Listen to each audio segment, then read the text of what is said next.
찬양합니다. 예수님 그 인생 기억할 때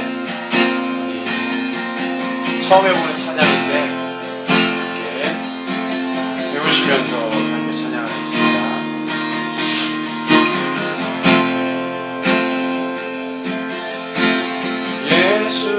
예수님 그의 인생 기억할 때 자기 몸 버려 죽으신 주 나 항상 생명 주신 은혜를 마음에 새겨봅니다.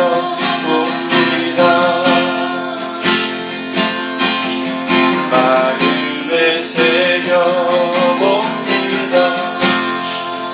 예수님 그 인생 예수님 그의 인생 기억할 때 자기 몸 버려 죽으신 주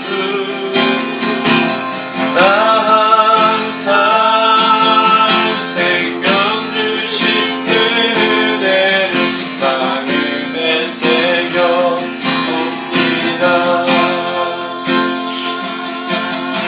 마음에 새겨봅니다.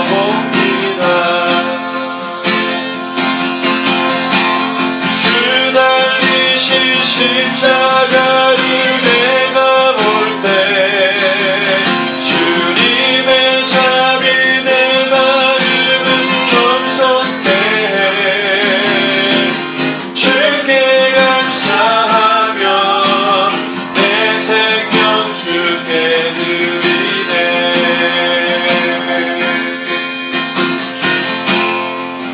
이제는 저 높은 곳에 이제는 저 높은 곳에 앉으신 하늘과 땅에 왕 되신 주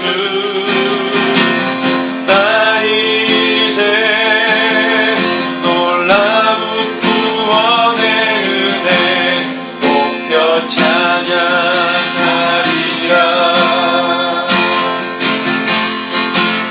높여 찬양하리라. 주 달리신 십자가를 내가 볼 때 주님의 자비 내 마음은 겸손해 주께 감사하며 내 생명 주께 드리네. 예수님 그의 인생 기억할 때 예수님 그의 인생 기억할 때 자기 몸 버려 죽으신 주 나 항상 생명 주신 은혜를 마음에 새겨봅니다. 마음에 새겨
감사드리니 감사드리니 주의 십자가 나의 친구 되신 주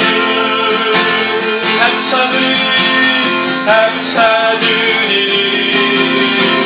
주의 십자가 나의 친구 되신 감사드리니 주의 십자가 나의 친구 되신 주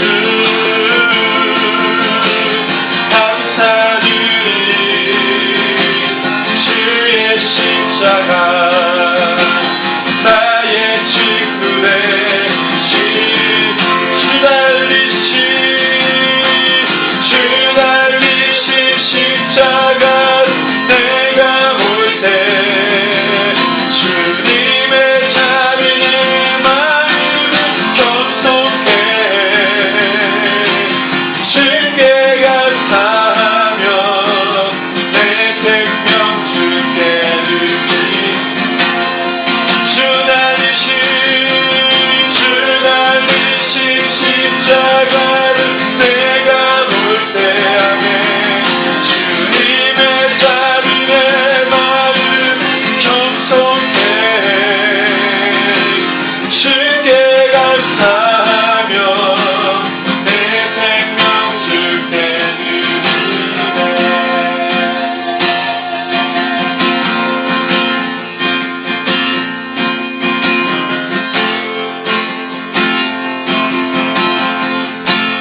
우리 한 번 더 고백합시다. 예수님 그의 희생 기억할 때 자기 몸 버려 주신 주 나 항상 생명 주신 그대를 말해 우리 주님의 복을 우리 마음 가운데 새깁시다. 예수님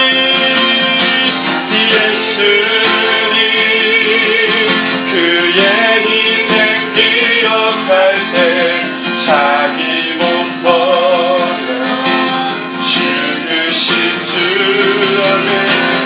나 항상 생명 주신 그대를 마음에 새겨봅니다. 마음에 새겨봅니다. 마음에 새겨봅니 십자가 바라보면서 주 달리신 십자가를 내가 볼 때 주님의 자비 내 마음은 겸손해 주께 감사하며 내 생명 주께 드리니 아멘 아멘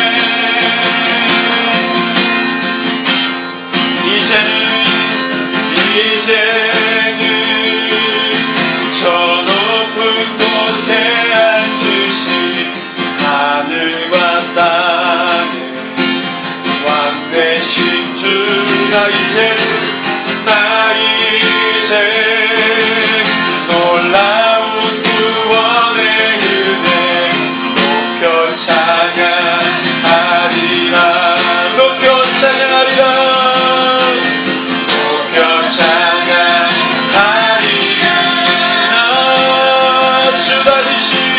주 달리신 십자가를 내가 볼 때 주님의 자비 내 마음 주 달리신 십자가를 내가 볼 때 주님의 자비 내 마음 주 달리신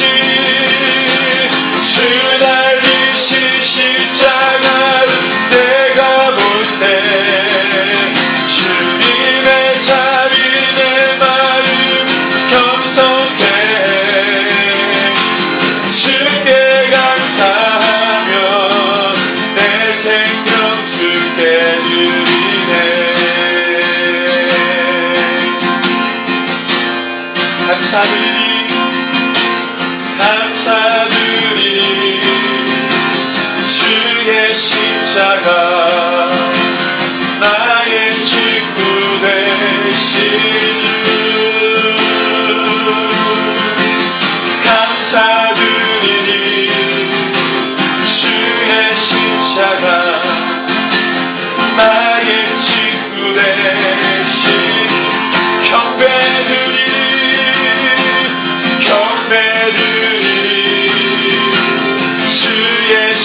십자가 나의 친구 되신 주 경배드리니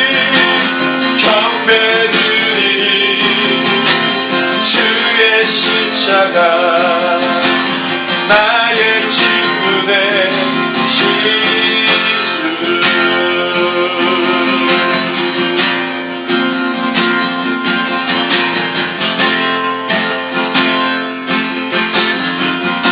우리의 찬양을 받게 합당하신 주님 예수 그리스도 완전하신 십자가의 공로로 우리가 살고 그로 인하여서 주님을 찬양하며 경배하며 높일 수 있게 되었습니다. 하나님 아버지 주님 우리가 그것을 원합니다. 주님을 영원토록 찬양하며 예배케 하여 주시고 우리의 입술이 오직 구원을 이루신 오직 주님만을 경배하기를 원합니다. 우리의 입술이 다른 것에 사용되지 않게 하시고 우리의 몸을 주신 것들이 다른 것에 사용되지 않냐고 오직 주님을 경배하고 예배하고 찬양하는 데 쓰이게 하여 주십시오. 우리 머리부터 발끝까지 주님을 경외합니다. 주님을 따라갑니다.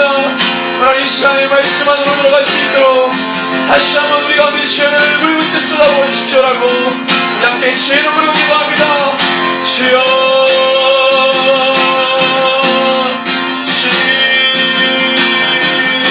주님 우리 가운데 보여주십시오.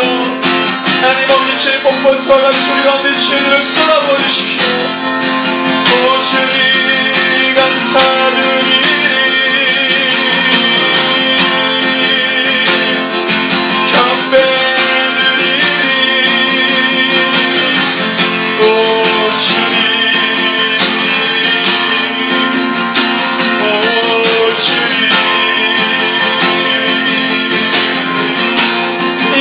주를 성취하라. 그 영원한 주께 감사하라.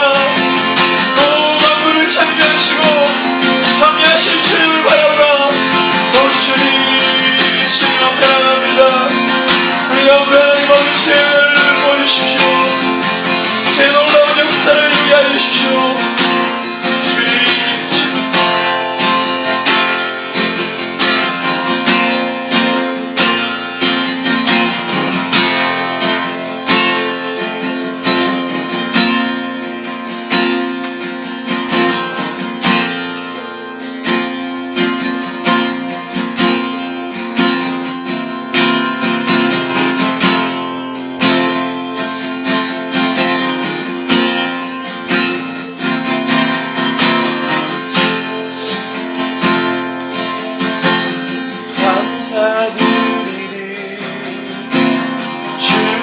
십자가 나의 친구 되신 주 감사드리니 주의 십자가 나의 친구 되신 주 감사드리니 십자가 나의 친구 되신 주 감사드리니 주의 십자가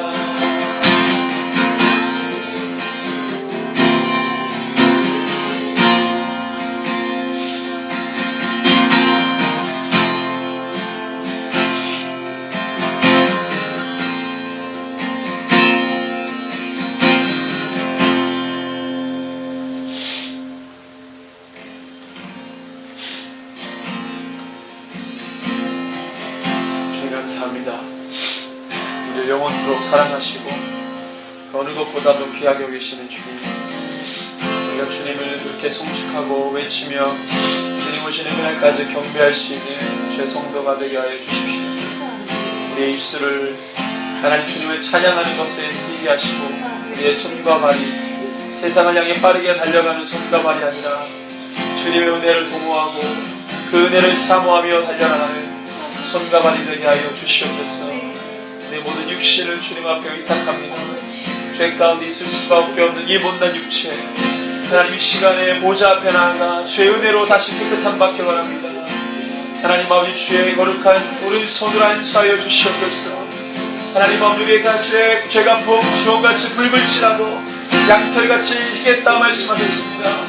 주여 우리를 맑게 씻기시고 그 보혈의 능력과 공로로 다시 주님 앞에 서는 시간이 되게 하여 주시옵소서. 모든 영광 주께 올려드리며 거룩하신 예수 그리스도 이름으로 기도합니다. 아멘.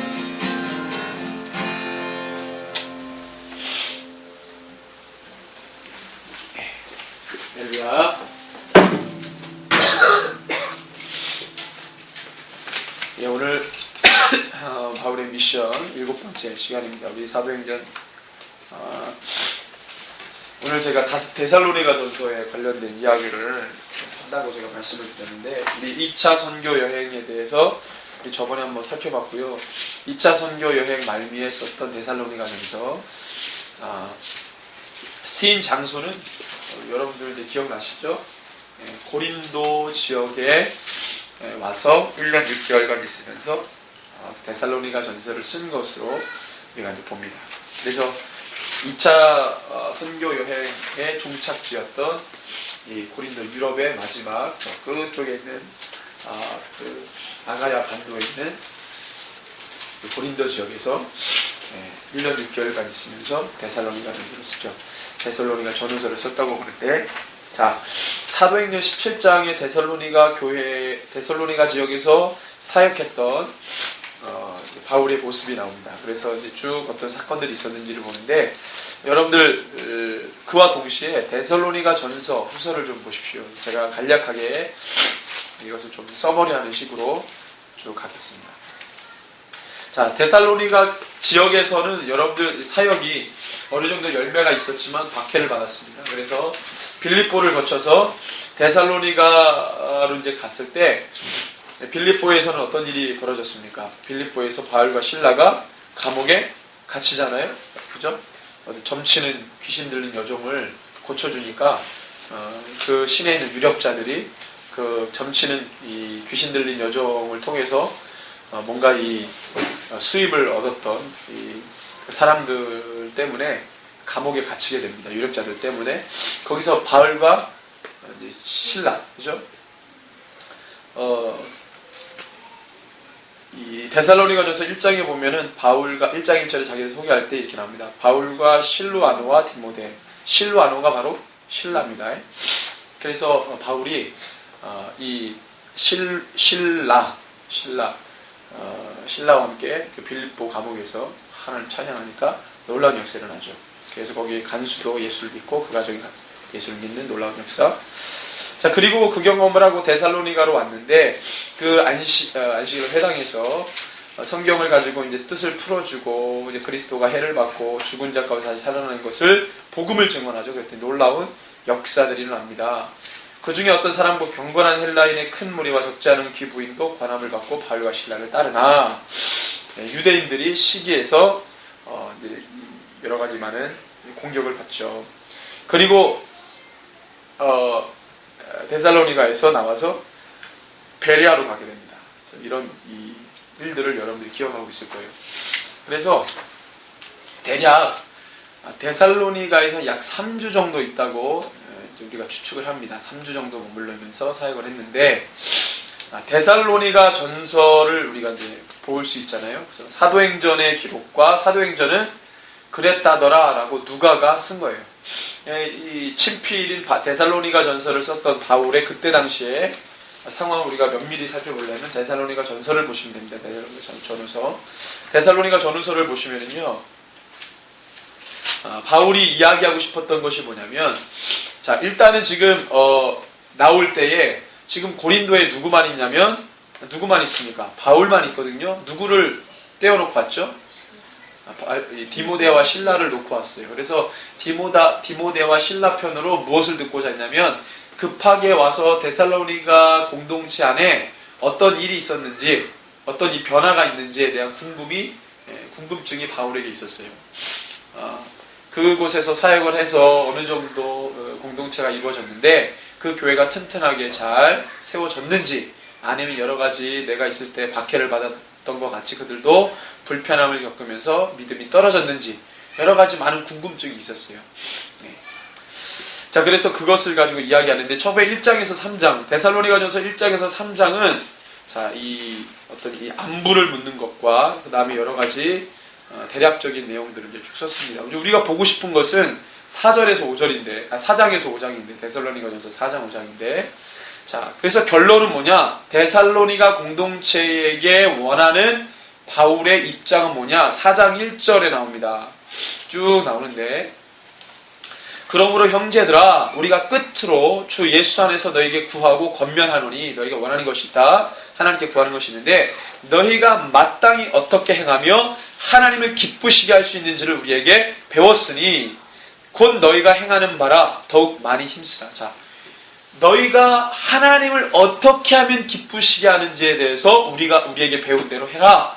지금 이 데살로니가 교회에게 하고 싶었던 얘기예요, 이게. 그럼 그 내용이 뭐냐? 자, 그 다음에 쭉 2절부터 쭉 나옵니다.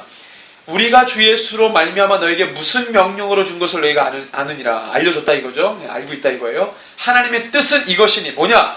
너희의 거룩함이라 그랬습니다. 뭐라고요? 너희의 거룩함이라. 예수 그리스도를 믿은 자들은 뭐예요? 그 사회가 가져다주는 도덕적, 사회적인 어떤 그 모습이 아니라 하나님이 기준으로 한 말씀, 예수 그리스도 복음이 들어가서 그분으로 기준으로 한 뭐가? 거룩을 너희들이 행하라. 이 얘기를 하고 있는 것입니다. 그게 뭐냐? 그것이 들어가면 어떤 일이 벌어지냐? 자, 음란을 버리고 각각 거룩함과 존귀함으로 자기의 아내 대할 줄 알고 하나님을 모르는 이방인과 같이 세욕을 따르지 말고 이 일의 분수를 넘어서 형제를 해하지 말라. 이는 우리가 너희에게 미리 말하고 증언한 것과 같이 이 모든 일에 주께서 신원하여 주심이라. 하나님이 우리를 부르심은 부정하게 하심이 아니요 거룩하게 하심이니. 뭐라고요? 거룩하게 하심이니. 예수 그리스도를 믿은 자는 그 다음에 성화의 단계라고 말하는 이 부분에 있어서 굉장히 강조합니다. 바울이. 너가 예수를 정말로 따라가느냐는 무엇을 통해 알 수 있습니까? 너가 정말 예수를 믿고 있느냐는 무엇을 통해 아는 거예요? 거룩을 이루고 있느냐. 말하자면 말씀의 정신대로 살고 있느냐. 그것을 말하고 있는 것입니다. 이거를 모르면 너가 지금 예수를 믿는지 안 믿는지 알 수 있어요? 없어요? 없는 거죠. 바울이 지금 그 얘기하는 것입니다. 예수를 믿고 따라갔다면 뭘 이뤄야 돼요? 거룩을 이루라는 거죠. 거룩. 근데 지금 우리 현재 기독교인들이 그러고 있습니까? 없어요. 세상의 가치와 교회의 가치에 대해서 전혀 구별해내지 못하고 하나님의 뜻과 섭리를 전혀 이해하지 못하고 사는 거예요. 그러므로 저버리는 자는 사람을 저버림이 아니요 너희에게 그의 성령을 주신 하나님을 저버림이라. 이 같은 것들을 저버린다면 사람을 저버리는 것이 아니라 하나님을 저버리는 것이라고 말합니다. 그래서 지금 이 부분에 대해서 바울이 지금 이야기하는 것입니다. 그 다음에 이제 쭉 보면은요, 마지막 때 무슨 강림하고 이런 이야기가 있는데, 자, 이 부분은요, 18절이 결론입니다. 그러므로 이러한 말로 서로 위로하라. 왜 그렇죠?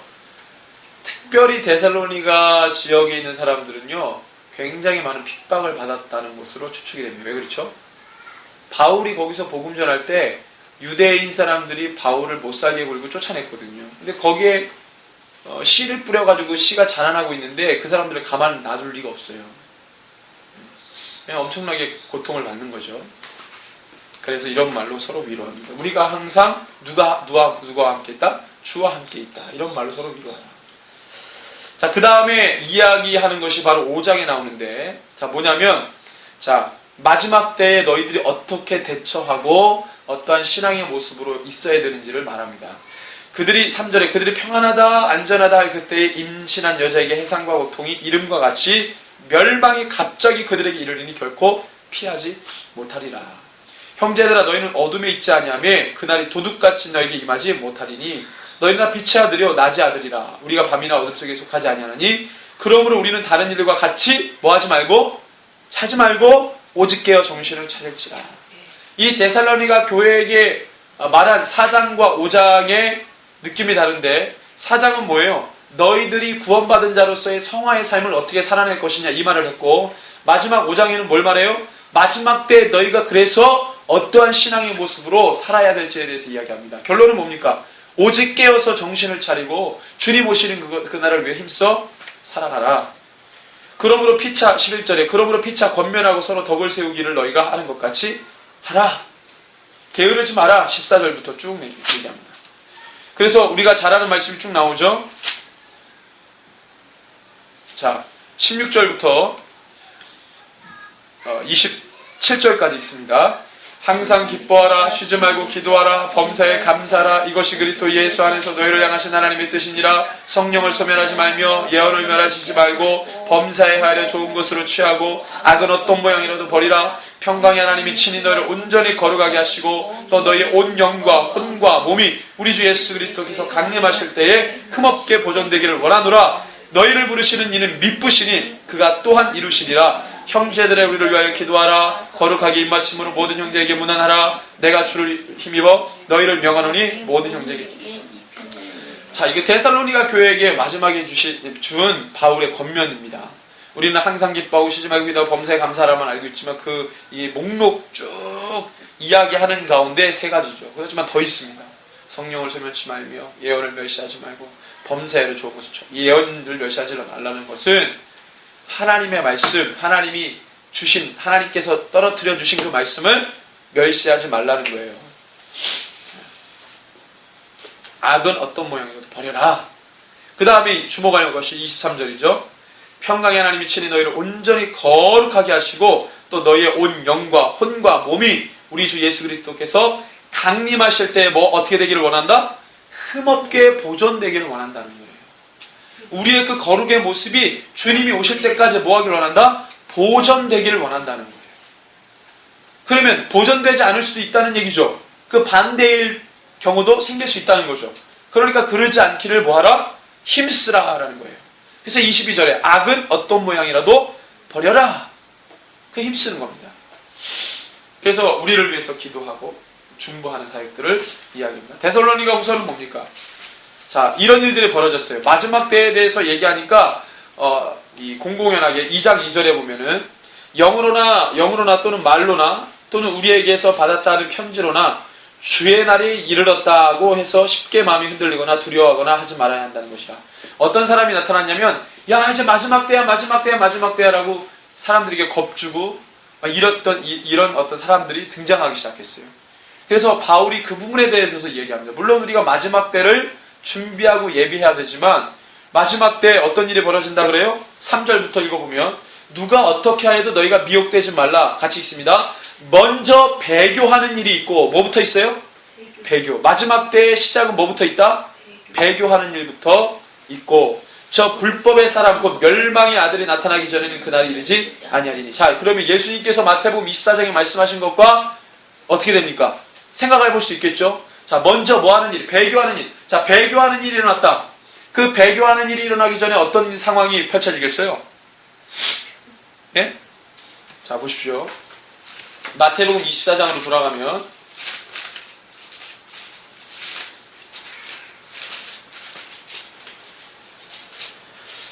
자, 마지막 때 세상 끝에 무슨 징조가 있습니까? 4절에 예수께서 대답하여 이르시되 너희가 사람의 미혹을 받지 않도록 주의하라. 많은 사람이 내 이름으로 와서 이르되 나는 그리스도라 하여 많은 사람을 미혹하리라. 난리와 난리 소문을 쭉쭉쭉. 그 다음에 이제 24절에 23절 24절 쭉 보면은 그때 사람이 너희에게 말하되 보라 그리스도가 여기 있다 혹은 저기 있다 해도 믿지 말라. 거짓 그리스도들과 거짓 선지자들이 일어나 큰 표적과 기사를 보여 할 수만 있으면 택하신 자들도 미혹하리라. 누구도? 택한 자도 미혹하리라. 보라 내가 너희에게 미리 말하였노라.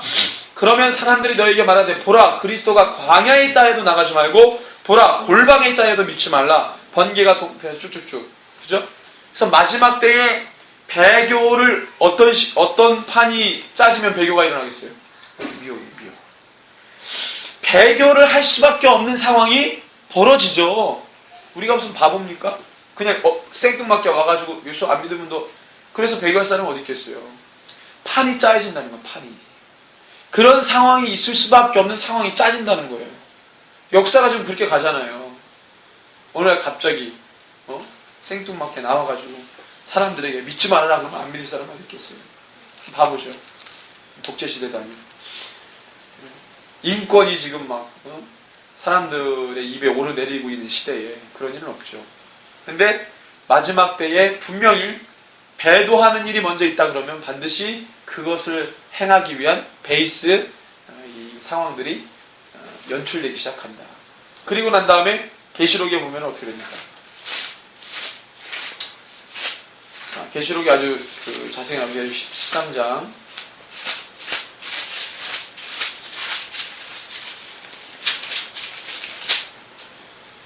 자, 그래서 13장 쭉 가면 여러분들이 잘 계속 우리가 봤으니까, 자, 11절부터 쭉 보면요. 내가 보면 또 다른 짐승이 땅에서 올라오니 어린 양같이 두 뿔이 있고 용처럼 말하더라.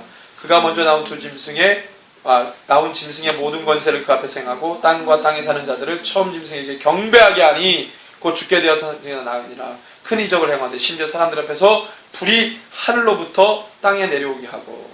또 다른 짐승이 얘기해요. 또 다른 짐승. 이거는 뭐라 그랬어요 제가? 거짓 선지자들. 자, 그럼 이들이 이제 어떻게 되느냐?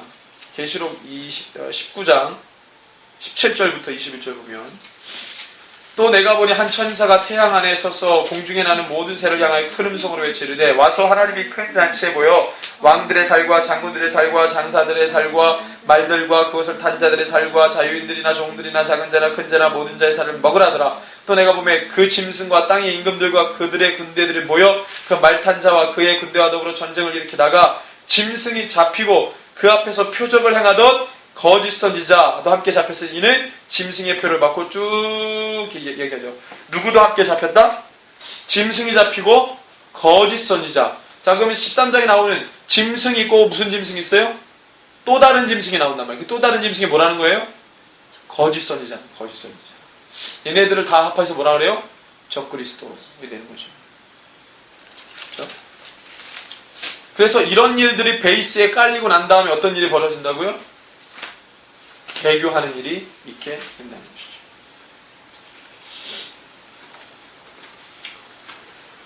자, 그래서 멸망의 아들이 나타나기 전에는 그날이 이르지 아니하리니, 그렇죠? 그 날이 이르기 전에는 무엇이 일어나요? 배교를 할 수 있는 상황들이 막 벌어집니다. 그래서 누가 어떻게 해도 너희가 뭐 하지 말라 그랬어요? 미혹되지 말라. 미혹을 되니까 어떻게 돼요? 배교하기 시작합니다. 그래서 우리 역사적으로 사이클 있잖아요. 우리나라 경험했어요. 신사참배.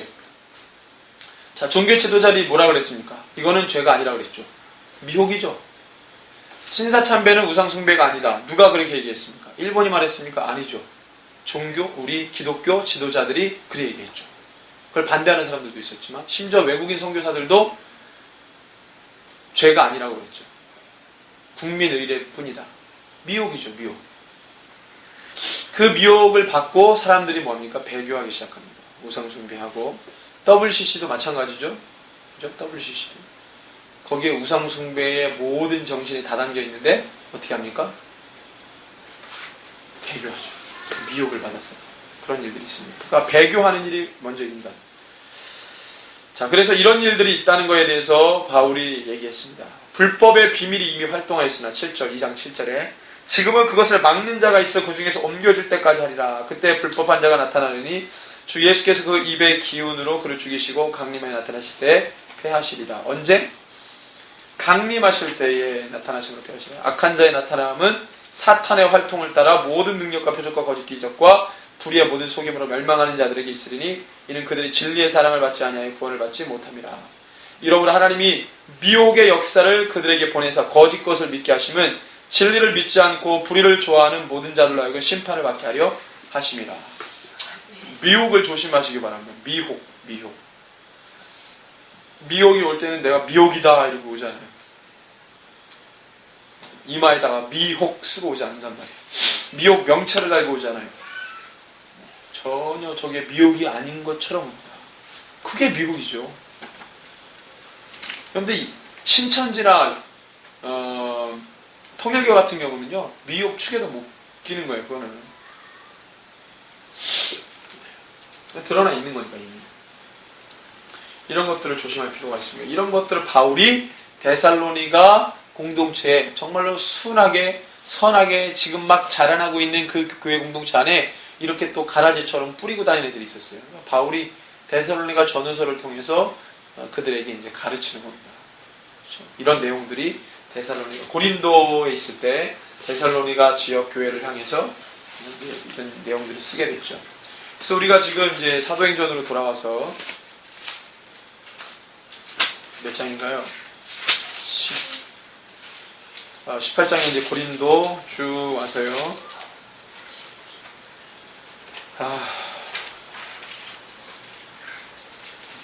고린도에서 누구를 만났죠? 브리스길라와 아굴라 부부를 만났죠.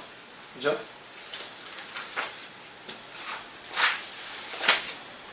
그 다음에 바울이 간 곳은 어디입니까?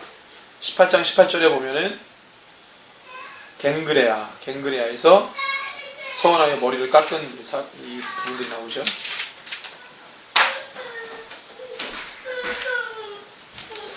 그 다음에 에베소 18장 19절에서 21절에 보면 19절에서 21절 한번 읽어볼까요? 18장 19절에서 21절 시작. 에베소에 와서 그들을 거기 머물게 하고자 하고 자기는 회당에 들어가서 유대인들과 변론하니 여러 사람이 더 오래 있기를 청하되 허락하지 아니하고 작별하 이르되 만약 하나님의 뜻이면 너에게 돌아오리라 하고 배를 타고 에베소를 떠나 그랬습니다. 그래서 에베소에서 회당에서 유대인들과 또 이제 변론을 하고 그 다음에 이제 배를 타고 어디로 가냐면 가이사랴 그곳에 이제 가서 교회 안부를 물은 후에 안디옥으로 이제 가게 되죠. 수리 안디옥. 그래서 이제 2차 선교 여행이 이렇게 끝이 나게 됩니다. 1차와 2차. 2차의 중심은 어디입니까? 유럽이죠. 유럽의 빌립보를 시작해서 빌립보, 데살로니가, 그 다음에 이제 베레아, 쭉 내려와서 아덴, 그리고 고린도, 그 다음에 갱그레아, 그리고 이제 에베소. 이렇게 되는 것이죠. 에베소는 어디입니까? 자, 갱그레아에서 에베소로 갔는데 갱그레아에서 배를 타고 에베소로 갑니다. 그렇죠? 에베소는 아시아죠? 소아시아. 이렇기 때문에 배를 타고 에베소로 갔다가 거기서 어떻게 해요? 또 배를 타고 쭉 가이사랴로 가는 것이죠.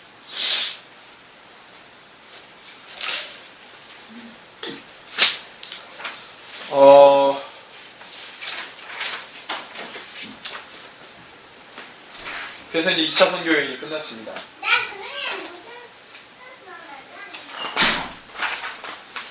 자, 그 다음에 3차 선교 여행. 자, 23절에 보니까요. 얼마 있다가 떠나 갈라디아와 부르기아 땅을 차례로 다니며 모든 제자를 굳건하게 하니라. 자, 3차 선교 여행. 어디서 얼마 동안? 시리아 안독에서 얼마 동안 머물러 있다가 또 이제 선교를 해본 사람은 선교를 합니다.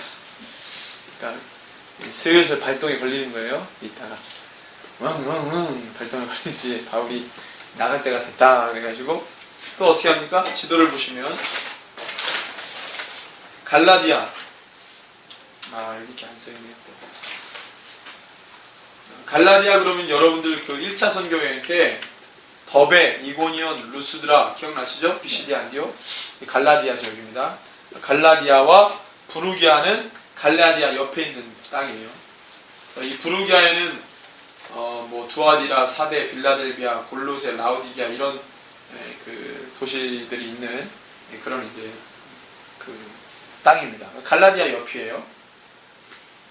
부르기아 위로 무시아가 있고 부르기아 옆으로 아시아 뭐 이렇게 있습니다. 그래서 무시아, 아시아와 갈라디아 사이에 부르기아. 그러니까 이제 아시아를 돌아본 거죠. 아시아의 교회들을 돌아본 거예요. 3차 여행 얼마 있다가 시리아 안디옥에서 얼마 있다가 갈라디아 땅과 부르기아 땅을 차례로 다니며 모든 제자를 굳건하게 합니다. 자, 그 다음에 이제 24절에 보면은요.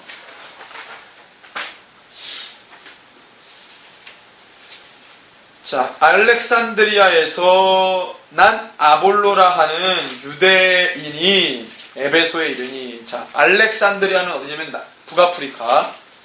여기 제가 지도에 표시를 해놨습니다. 자, 알렉산드리아. 보이시죠? 이집트, 이 나일강 삼각주 옆에 알렉산드리아.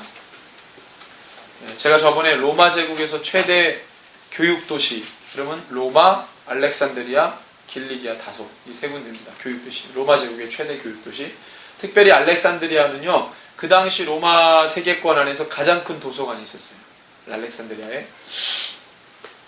나중에 초대교부 때 나뉘어질 때는요, 알렉산드리아 교부가 굉장히 그 영향력이 있었어요. 거기는 기독교의 전통도 오래되었을 뿐만 아니라 교육도시였기 때문에 헬라 제국 때부터 교육도시로 되어왔기 때문에 굉장히 이제 유서가 깊은 지역이죠.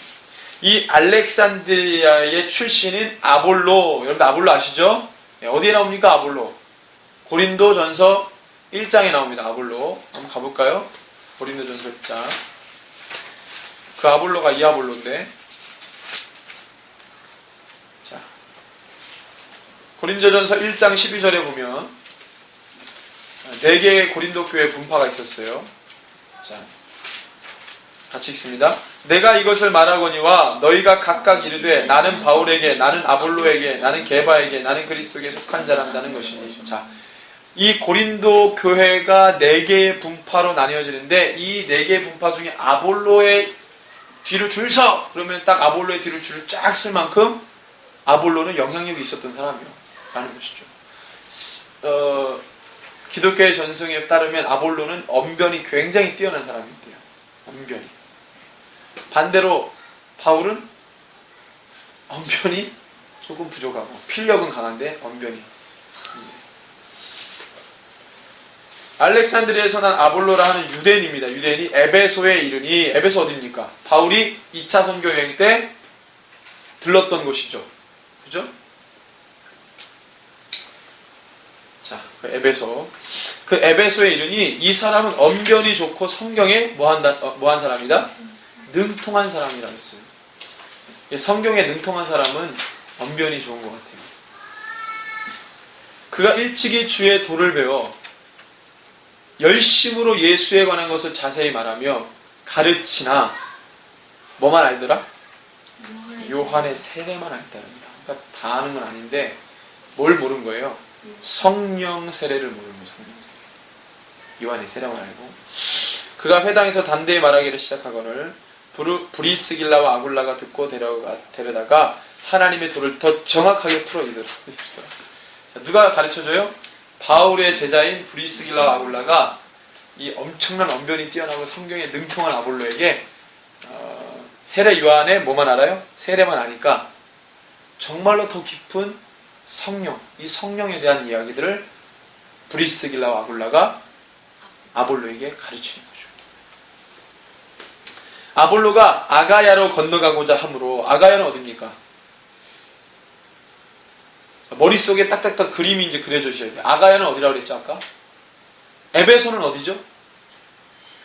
에베소는 아시아고 아가야는 유럽이에요. 그죠? 왔다 갔다 하는데, 자, 브리스길라와 아굴라가 원래 어디 살았던 사람이에요? 로마에 살았다가 어디로 왔어요? 고린도로 왔죠. 고린도에는 누가 있었나요, 그때? 바울이 있었죠. 2차 선교 여행 때. 2차 선교 여행 때 브리스길라와 아굴라가 고린도에서 바울을 만났어요. 그리고 바울이 갱그레아를 갔다가 다시 에베소로 갔다가 가이사로 가서 시리아 안디옥으로 갔죠.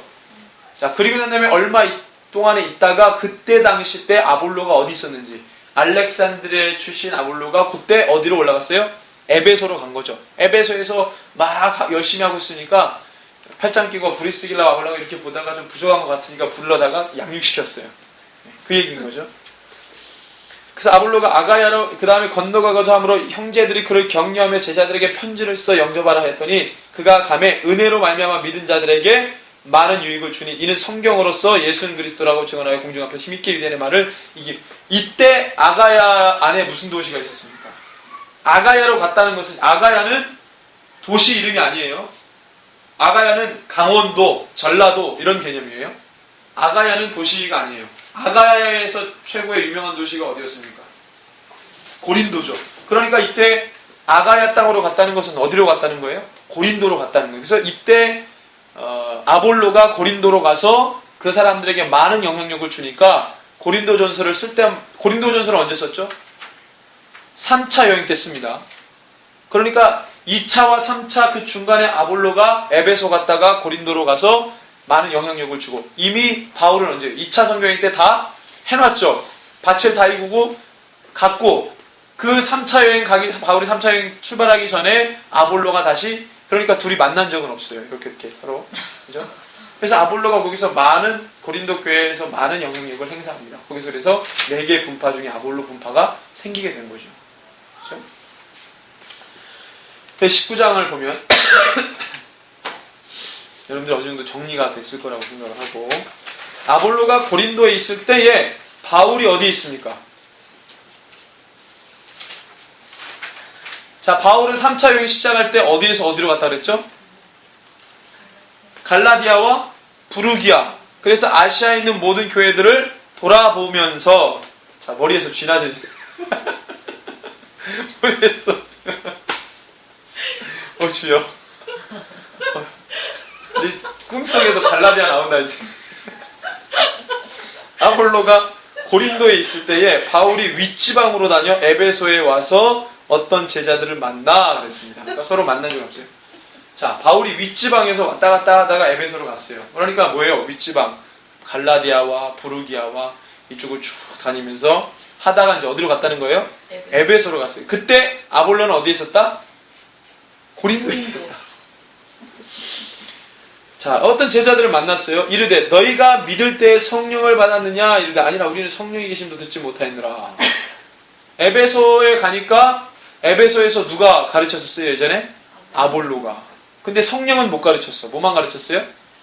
요한의 세례만 가르쳤어요. 그래서 바울이 물어본 거예요. 너가 성령을 받았냐? 아니라 우리는 성령이 계심도 듣지 못하였다. 바울이 이르되 그러면 너희가 무슨 세례를 받았느냐? 대답하되 요한의 세례니라. 바울이 이르되 요한이 회개의 세례를 베풀며 백성에 말하되 내 뒤에 오시는 이를 믿으라 하였으니 이는 곧 예수라 하거늘. 같이 읽습니다. 7절까지. 그들이 듣고 주 예수 이름으로 세례를 받으니 바울이 그들에게 안수하며 성령이 그들에게 임하심으로 방언도 하고 예언도 하니 모두 12사람쯤 되니라. 바울이 거기서 성령 받은 12명쯤 되는 제자들을 또 세우게 됩니다. 어디서? 네. 에베소에서.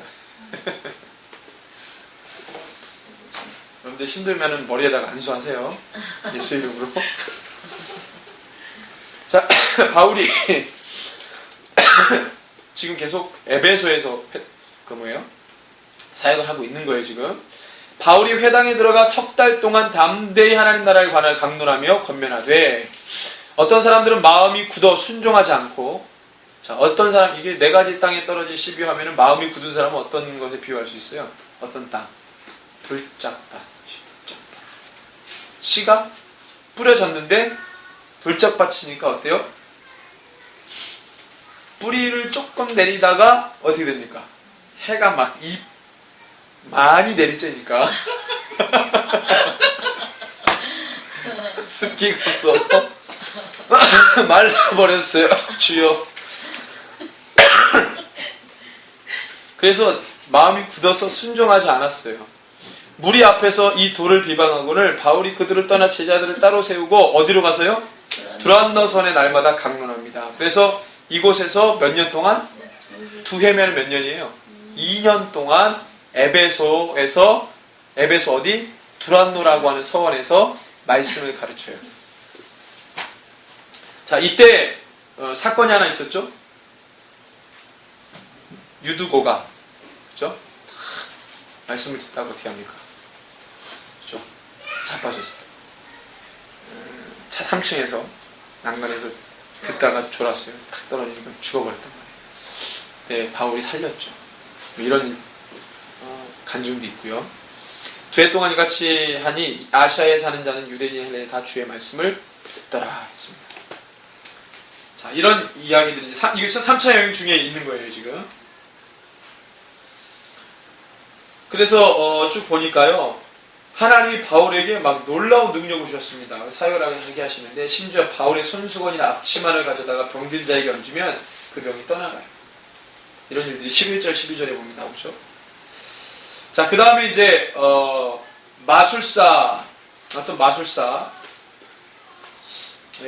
어떤 이 부분인데, 이제 돌아다니며 마술을 하는 어떤 유대인들과 유대 한 제사장, 스게와의 7 아들들이 시험 삼아서 귀신 들린 자들에게 예수의 이름을 불러 말하지만 오히려 귀신 들리고 말죠. 네, 이런 일들이 일어납니다. 그래서 막 다 이 일을 알고 두려워하고요. 예수의 이름을 높이고 믿는 사람들이 많아지고요. 마술 행하는 자들이 다 그 행위를 버리고 주의 말씀을 힘을 얻어 홍하세를 얻습니다. 13절에서 20절까지. 이게 지금 뭐와 상황이 똑같냐? 우리나라 구한말 조선시대하고 똑같아요. 무당들이 따라 예수 따라라고 하는 애니베어드 선교사님, 숭실대학교 세우신 분, 그 선교사님이 지은 책이 있습니다. 거기에 보면은 그런 스토리들이 많아요. 그래서 제가 몇 번 소개했는데, 그 동네에 아주 가장 영향력 있는 사람은 점쟁이죠. 관원이 아니고. 이제 점쟁이하고 점쟁이끼리 싸우는 이 대결하는 부분이 나와요. 그래서 이제 그 지역에 아주 유력한 점쟁이가 나중에 예수 믿고 완전히 자기의 모든 기물들을 다 태워버립니다. 이제 그런 역사들이 막 일어나고 똑같죠. 마술 행하는 사람들, 이런 사람들 다. 자, 얼마 후에 바울은 예루살렘과 로마행을 결심합니다. 21절을 보면은요. 자, 이 일이 있은 후에 바울이 마게도냐와 아가야를 거쳐 예루살렘에 가기로 작정하여 이르되 내가 거기 갔다가 후에 어디로 간다고요? 로마도 보아야 하리라고 자기를 돕는 사람 중에 디모데와 에라스도 2 사람을 마게도냐로 보내고 자기는 아시아에 얼마 동안 더 있으니라. 지금 바울은 어디에 있습니까? 에베소에 있죠. 아시아에 있는 에베소에 있어요. 자, 그리고 디모데를 어디로 보내요? 디모데와 에라스도는 2 사람 어디로 보내요? 마게도냐, 유럽으로 보냈어요. 자기는 아시아에 더 얼마 동안 있게 됩니다. 그때 이제 예수의 도로 말미암아 소동이 막 일어나는데 은장색 직공인 데메드리오가 바울의 예수 전함으로 인하여 아데미 신상 모형의 수익이 적게 됨으로 인하여 불만을 품고 소동을 일으킵니다. 23절 41절. 자, 데메드리오의 어떤 일들인데요. 아데미라고 하는 그 여신을 알죠? 아데미, 아프로디테. 그 다음에 이제 그의 전신이 팔레스타인 지방에 있었던 아세라, 비너스, 뭐 이런 그 여신들 중에 똑같은 건지는 모르겠지만 하여튼 아데미가 이제 그렇습니다. 비엔나, 자, 그죠? 비엔나 소신시가 아니고 여신의 신의 이름이죠. 이 신상 모형을 만들어 직공들에게 적지 않은 벌이를 했는데, 그가 직공들과 그런 영업천자들을 모아 이르되 여러분도 알거니 우리의 풍족한 생활이 이 생업에 있는데 이 바울이 에베소뿐 아니라 거의 전 아시아를 통해 수많은 사람을 권유해 말하되 사람의 손으로 만든 것들은 신이 아니라 하니 이는 그대들도 보고 들은 것이라. 우리의 영업이 천하여질 위험이 있을 뿐 아니라 큰 여신 아데미의 신전도 무시당하게 되고 온 아시아와 천하가 위하는 그 위험도 떨어질까 하노라 하더라. 그래서 뭐 굉장히 어떤 이야기를 하는데 결국에는 자기 돈벌이가 뭐예요? 없어질 위경에 처하니까 바울을 이제 어떻게 해보려고 하는 거죠. 에베소에 더 있으니까 이런 일들이 이제 벌어집니다. 뭐 이제 진압은 되는데, 진압이 됐어요. 자, 그래서 20장 마게도냐 20장 1절에 보면은 에베소에서의 소요가 그칩니다. 소요가 그침에 바울은 제자들을 불러 권한 후에 작별하고 떠나 어디로 가죠? 유럽으로 갑니다. 마게도냐로 가죠. 그 지방으로 다녀가며 여러 말로 제자들에게 권하고 헬라에 이르러, 헬라면 어디겠습니까? 헬라죠. 자, 마게도냐 헬라에 이르러 거기 3달 동안 있다가, 헬라라고 하면 이제 구체적으로 어느 도시 성읍에 있었는지 정확치가 않는데 대부분 이제 이 3달 동안 머물렀다고 하는 것이 고린도에서 머물렀다라고 이제 봅니다. 고린도. 헬라 그러면 이 유럽 전체가 헬라잖아요. 헬라. 그죠? 유럽 전체. 특별히 이제 여러분들 보시면 아시겠지만 지도를 보시면 그리스 밑에, 그리스라고 쓰여진 그 부분 자체가 다 헬라예요. 헬라. 헬라라고 하면 그 당시에 그리스 밑에 있는 지역, 베레아, 고린도, 갱그레, 아덴 뭐 이런 지역들 다 헬라. 그래서 이제 헬라로 갔다는 것은 바울이 유럽에 가면 꼭 오래 체류하는 곳이 고린도였어요. 고린도에서 고린도로 가서 한 3개월간 있었지 않았겠나 이렇게 이야기하는 것이죠. 자, 그래서 바울이요, 여기서 우리가 이제 볼 것이 갈라디아서와 고린도 전후서에 대한 것입니다. 에베소에서 2년 동안 있을 동안에 바울이 서신서를 써요. 그래서 뭘 씁니까? 처음에 갈라디아서를 씁니다. 이 에베소에서 있을 때 갈라디아서를 쓰고 그 다음에 고린도 전후서를 쓰게 되죠. 그래서 우리 갈라디아서를 볼까요?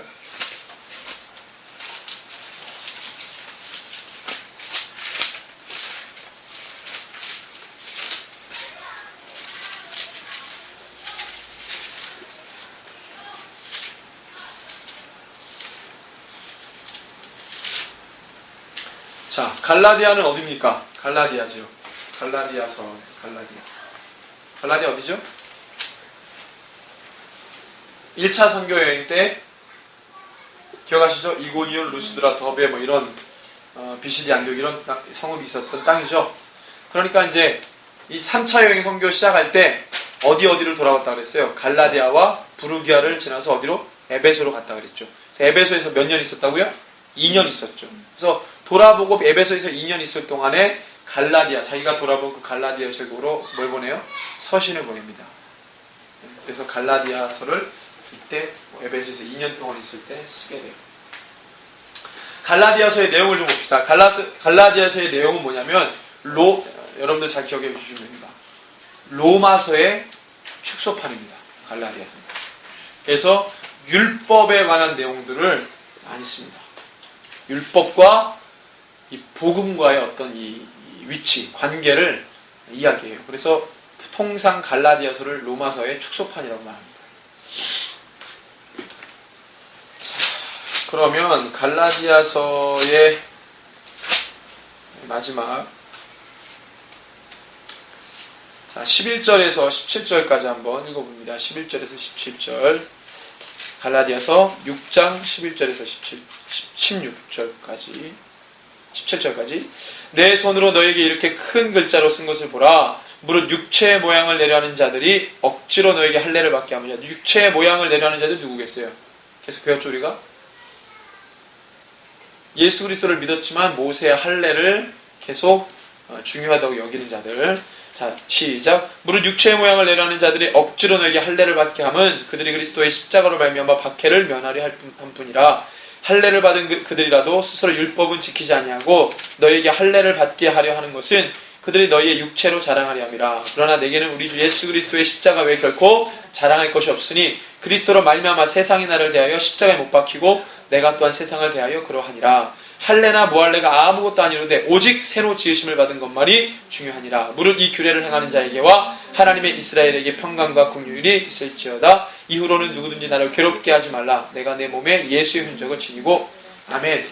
자, 뭐만 필요하다? 예수의 흔적, 예수 그리스도 십자가의 공로, 그것만 있으면 된다. 그 얘기하는 거예요. 그래서 갈라디아서 이런 어떤 이 취지를 가지고 썼습니다. 그 다음에 이제 썼던 게 뭐라고요? 고린도 전서를 씁니다. 전서.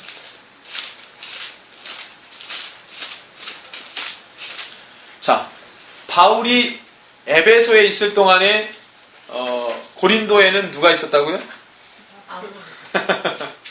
아볼로, 그죠? 자, 그래서 아볼로가 거기서 엄청난 영향력을 행사하고 있었어요. 그래서 바울이 에베소에서 고린도의 교회 소식을 들었습니까? 못 들었습니까? 들었죠. 우리가 고린도에 대해서 배웠잖아요. 우리 새벽에 하면서 고린도 전서에 대해서 우리가 기억나시죠? 그 상황들. 고린도 전서와 후서가 있는데 고린도 전서와 후서 이전에 뭐가 있었다고요? 고린도 전전서라고 하는 편지가 있었다. 이렇게 봅니다. 왜냐하면 고린도 전서의 내용을 보면 이미 무슨 편지가 오간 것을 전제로 썼다는 것을 우리가 이제 볼 수 있기 때문에. 그래서 먼저 오고 간 고린도 전전서가 있어요. 그러니까 에베소서에서 2년 동안 있을 동안에 여기저기서 소식을 듣잖아요. 그 중에 고린도 교회 소식도 들은 거예요. 자, 바울이 에베소에 있을 때 누구 2명을 보냈다고 그랬어요. 고린도. 에라스도와 누구? 디모데를 보냈죠. 정신을 바짝 차리셔야 돼요. 에라스도하고 디모데를 어디로 보냈다? 고린도로 보냈다. 자기는 어디에 머물렀다? 에베소에 머물렀다. 그러니까 지금 고린도에는 아볼로도 있고 누구도 있는 거예요? 디모데도 있고 에라스도도 있고 막 있는 거예요. 그래서 뭐를 듣길 원하는 거예요? 디모데를 편에 뭘 듣길 원하는 거예요? 고린도 교회 상황을 듣길 원하는 거죠. 그러면 한번 주고받았겠죠. 디모데가 가니까 이런 일들이 일어났습니다. 아이 그래? 그리고 편지를 보냈어. 답장을 줬어요. 예, 그런 내용들을 우리가 저번에 한번 살펴봤습니다. 그래서 고린도 교회에 관한 이야기들을 이 에베소에 2년 동안 있을 동안에 그것을 주고받았다는 거죠. 우리가 내용은 우리가 뭐 새벽 예배 때 했기 때문에 구체적으로 보진 않겠습니다. 자, 고린도 교회에 문제가 있었죠. 가장 큰 문제가 뭐였습니까? 몇 가지 있었지만 하나 되지 못한 거 다 나뉘어졌죠. 분파. 그 다음에 또 뭐가 있었죠? 자, 영적인 문제 있었죠. 은사의 문제, 신령한 부분의 문제, 이런 문제들. 질서가 어지럽혔고요. 질서가 잘 안 잡혔고, 그 다음에 영주지, 뭐 이런 부분들 문제가 막 있었고, 그 다음에 이제 그 우상의 어떤 이 재물을 먹는 문제, 이런 문제가 막 혼재되어 있었어요. 고린도 교회가 뭔가 체계적으로 뭔가 잘 안 잡혔단 말이에요. 막 이게 불어났기 때문에 고린도 공동체가 막 불어났기 때문에 그런 부분들이 많이 연약했어요. 그래서 바울이 막 주고받았죠. 자, 많은 사람들이 고린도 교회에 가서 많은 것을 가르치면서 바울의 입지가 조금 줄어들 수 있습니다. 그래서 바울을 배척했던 사람들이 있었죠. 그래서 그 사람들과의 어떤 어려움이 또 바울에게 있었고 이런 여러 가지 상황이 있었습니다. 자, 다시 사도행전으로 돌아와서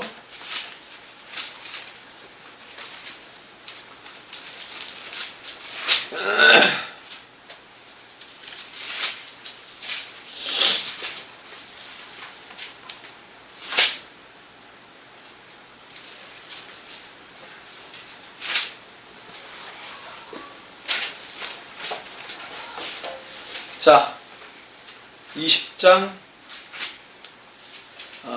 20장이 아니죠. 20장. 자, 소요가 그침에 바울은 제자들을 불러 권한 후에 작별하고 떠나 마게도냐로 갑니다. 그래서 헬라 지역, 고린도로 갔다는 거죠. 3개월. 석 달 동안 있다가 배 타고 어디로 갑니까? 수리아로 가고자 할 때에, 자, 시리아로 마게도냐에서 고린도에서 3개월 동안 있다가 시리아로 가려고 할 때에 고린도의 유대인들이 자신을 해하려는 음모를 알게 되죠. 3절에 봅시다. 시작. 거기 석 달 동안 있다가 배 타고 수리아로 가고자 할 그때 유대인들이 자기를 해하려고 공모함으로 마게도냐를 거쳐 돌아가기로 작정하니, 배 타고 그냥 가려고 했는데 누굴 보냈냐면 자객을 보냈어요. 그래서 그것을 미리 알아차리고 그 배에 타지 않았습니다. 그리고 어디로 가요? 육로로 갑니다. 위쪽으로. 그래서 그쵸, 돌아가기로 작정하니 아시아까지 함께 가는 자는 베레아 사람 브로의 아들 소바도와 데살로니가 사람 아리스타고와 세군도와 더베 사람 세군도와 더베는 어디였습니까? 더베 여기서 많이 들어봤죠. 1차 선교 여행 때 갈라디아 지방에 있는 더베, 그 더베 사람 가이오와 및 디모데와 아시아 사람 두기고와 드로비모, 이런 사람이 이제 같이 가게 되죠. 그래서 고린도에 있다가 위쪽으로 쭉 올라가가지고 다시 아시아로 넘어가서 이렇게 쭉 가게 된 거죠. 자, 그들은 먼저 가서 드로아에서 우리를 기다리더라. 우리는 무교절 후에 빌립보에서 배로 떠나 닷셈 안에 드로아에 있는 그들에게 가서 2일을 머무니라. 7일을 머물렀다 그랬어요. 드로아가 어디입니까? 드로아. 지도 보면 드로아가 어디죠? 드로아, 나오나요? 지도에? 제가 안 나와 있네요. 드로아. 버가모 위쪽에 있습니다. 버가모 위쪽인데, 버가모 위쪽인데 뚝 튀어나온 부분 있죠? 버가모 위쪽에. 거기 똑 튀어나온 그 부분이 바로, 이 드로아입니다. 드로아. 드로아가 원래 헬라 지명에는 트로이입니다. 트로이 목마 아시죠? 그 트로이가 바로 이 드로아예요. 굉장히 전통적인 도시고요. 굉장히 역사가 오래된 도시예요. 드로아는. 그래서 아시아로 들어가는 뭐라 그랬습니까? 제가 관문이라고 그랬어요. 관문. 유럽에서 아시아로 들어갈 때 이 드로아를 통해서 들어가고, 많은 상인들이 이것을 통해, 유럽의 상인들이 아시아로 이 드로아를 통해 들어갑니다. 그래서 먼저 가서 드로아에서 우리를 기다리라. 우리는 무교절 후에 절기를 지키고 빌립보에서 배로 떠나. 빌립보 어디죠? 빌립보. 빌립보 보이시죠? 유럽 마게도냐 북부 지역이죠. 유럽의 첫 도성이라고 했던 그 빌립보 큰 도성. 그 빌립보에서 배를 타고 어디로 가요? 닷새 만에 드로아에 있는 그들에게 가서 이레를 옵니다. 먼저 보내고 바울이 나중에 빌립보에서 갔다가 거기서 상구도시로 갔다가 거기서 배 타고 트로이로 가서 7일을 머물죠. 드로아에서 7일을 머뭅니다.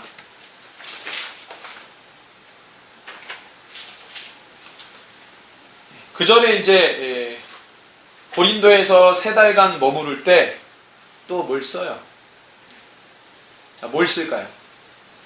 에베소에서 2년간 있을 때 뭘 썼죠?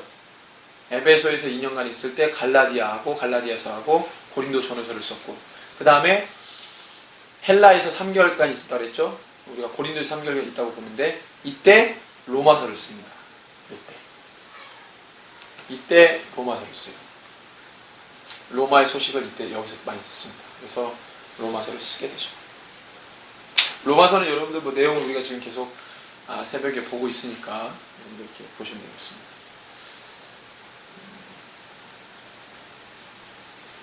자, 드로아 그 주간의 첫날에 우리가 떡을 때려 하여 모였더니 바울이 이튿날 떠나고자 하여 그들에게 강론할세 말을 밤중까지 계속하며 있습니다.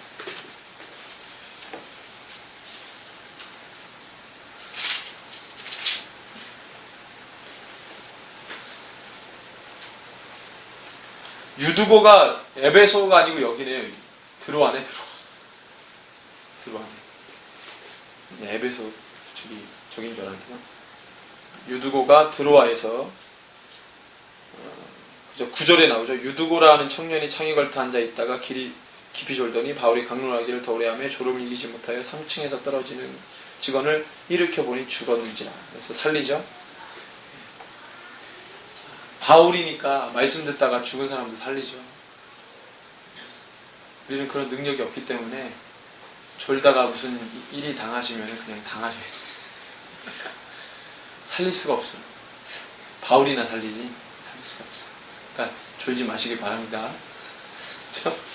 졸다가 살에 걸릴 수도 있고 숨이 꼴딱 넘어갈 수도 있고. 그래서 이제 여기서 이런 일들이 있고요. 그 다음에 이제 그 다음에 이제 아소를 가죠. 아소. 우리는 앞서 배를 타고 아소에서 바울을 태우려고 그리로 가니 이는 바울이 걸어서 가고자 해 그렇게 정하는. 아소가 어딥니까? 아소. 여기는 큰 거에는 안 나와 있는데 드로아 바로 밑에가 아소예요. 그래서 드로아 삐쭉 튀어나온 데가 드로아, 그 바로 밑에가 아소. 네, 그 밑에가 바로 아소. 그러니까 드로아 바로 밑이 아소라고 생각하시면 돼요. 우리는 앞서 배를 타고 아소에서 바울을 태우려고 그리로 가니 이는 바울이 걸어서 가고자 해 그렇게 정해 준 것이라. 바울이 아소에서 우리를 만나니 우리가 배에 태우고 미둘레네로 가서, 자, 여기 안 나왔네. 미둘레네가 아소 밑에 있는 또 이 지역입니다. 이거는 큰 거에는 제가 구체적으로 안 해놨는데 가오섬 보이시죠? 가오섬 맞은편에 미둘레네가 있다고 보시면 돼요. 그래서 가오가 아니고 기오네. 15절에 거기서 떠나 이튿날 기오 앞에 오고 그 이튿날 사모에 들르고 또 다음날 밀레도에 이르니라. 그래서 기오섬, 사모섬, 기오섬, 사모섬, 그 다음에 어디라고요? 밀레도. 기오섬, 사모섬, 그 다음에 밀레도. 밀레도는 육지입니다. 그래서 기오는 섬이고요. 사모도 섬이고. 배를 타고 이렇게 옮겨갔다는 거예요. 자, 밀레도 이르니라. 바울이 아시아에서 지체하지 않기 위하여 에베소를 지나 배 타고 가기로 작정하였으니 이는 될 수 있는 대로 오순절 안에 예루살렘에 이르려고 급히 가미러라 했습니다. 자, 그러니까 지금 그 전에 어떤 자, 보십시다. 자, 20장 6절에 보니까 무교절 나오죠. 무교절. 무교절은 무슨 절입니까? 6월절이죠? 그죠? 자, 우리는 무교절 후에 빌립보에서 배로 떠나 닷새만에 들어와 있는 그들에게 가서 이래를 머문다 그랬어요. 그러니까 무교절을 지키고 6월절을 지키고 배로 떠나 닷새만에 들어와 있는 그들에게 가서 이래를 머문다 그랬어요. 12일을 보낸 거죠. 그리고 난 다음에 쭉 가다가 이제 배를 타고 이제 복귀를 하려고 하는데 6월절 다음에 유대인들이 며칠 지나면 오순절 지킨다고 그랬죠? 50일입니다. 50일. 그러니까 빨리 배를 타고 오순절이 오기 전에 50일 전까지 빨리 가고자 한다 이거죠. 오순절 안에 예수를 이루려고 급히갑니다. 바울이 밀레도에서 사람을 에베소로 보내어 교회 장로들을 청합니다. 그래서 밀레도로 오라 그래요. 밀레도는 어딥니까? 밀레도 보이시죠? 바로 윗지방이 에베소고 에베소 바로 밑에가 밀레도인데 그래서 장로들을 에베소에서의 장로들을 청하고 오매 그들에게 말하되 아시아에 들어온 첫날부터 지금까지 내가 항상 여러분 가운데서 어떻게 행하는지를 여러분도 아는 바니 곧 모든 겸손과 눈물이며 유대인의 간계로 말미암아 당한 시험을 참고 주를 섬긴 것과 유익한 것은 무엇이든지 공중 앞에서 각 집에서나 거리낌 없이 여러분에게 전하여 가르치고 유대인과 헬라인들에게 하나님께 대한 회개와 우리 주 예수 그리스도에 대한 믿음을 증언한 것이라. 그래서 막 울면서 보내줍니다. 파송해줘요. 기도하고.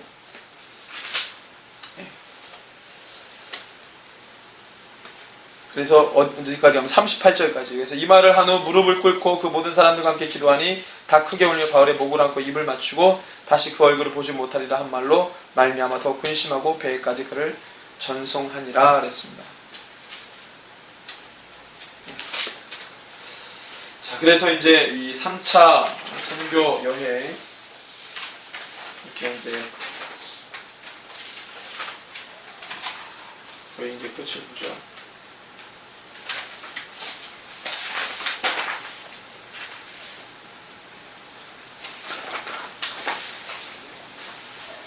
(21장 7절에) 보면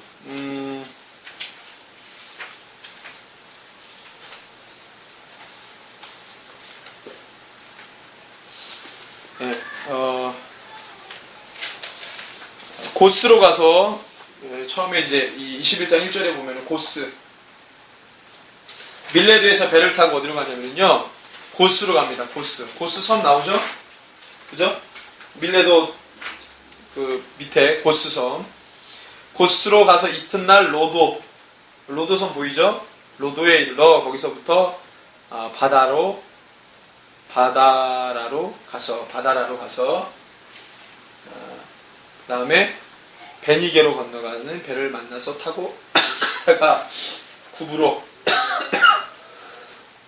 구브로를 바라보고 이를 왼편에 두고 그러니까 구브로 섬이 이렇게 있으면 이렇게 지나갔다는 거죠. 왼편에 두고 이렇게 지나갔다는 거죠. 거쳐서. 그래서 어디에 상륙해요? 두로는 구브로 섬 밑에 있기 때문에 두로를 왼편에 두고 두로로 가서 갑니다. 그래서 이 두로에 상륙하니 거기서 배의 짐을 풀려함이로라. 제자를 찾아 거기서 2대를 7일 이제 성령의 감동으로 바울대로 예루살렘에 들어가지 말라 하더라. 왜요? 들어가면 죽으니까 들어가지 말라고 강권해요. 이 여러 날을 지낸 후 우리가 떠나갈새 그들이 다 처자왕에게 성문밖까지 전송하고 우리가 바닷가에 무릎을 꿇어 기도하고 서로 작별한 후 우리는 배에 오르고 그들은 집으로 돌아가니라. 두로를 떠나 항해를 다 마치고 돌레마인 배를 타고 또 두로에서 밑에 돌레마인 육지로 안 가고 배를 타고 이렇게 갑니다. 돌레마이로 가죠. 그들과 함께 또 하루를 있다가 이튿날 떠나 가이사에 이르러 7 집사 중 하나인 전도자 빌립의 집에 들어가서 머뭅니다. 빌립 집사 아시죠? 네, 그래서 돌레마이에서 가이사랴. 그래서 이 가이사랴에서 빌립보서와 골로새서를 썼다고 추정합니다. 빌립보서와 골로새서. 이 가이사랴에서 있으면서 이 가이사랴에서 어디 있었냐면 빌립의 집, 집사 빌립의 집에서 있으면서 빌립보서와 골로새서. 근데 이제 이 집에서 쓴 건 아니고 가이사랴의 원래 앳빌골몬해서 빌립보서와 골로새서는 옥중서신이죠. 그래서 가이사랴에 붙잡히고 난 다음에 가택 연금 상황에서 이걸 쓰지 않았겠냐 이렇게 추측합니다. 그래서 이제 3차 전도 여행을 이렇게 이제 마무리를 짓게 되는 것이죠.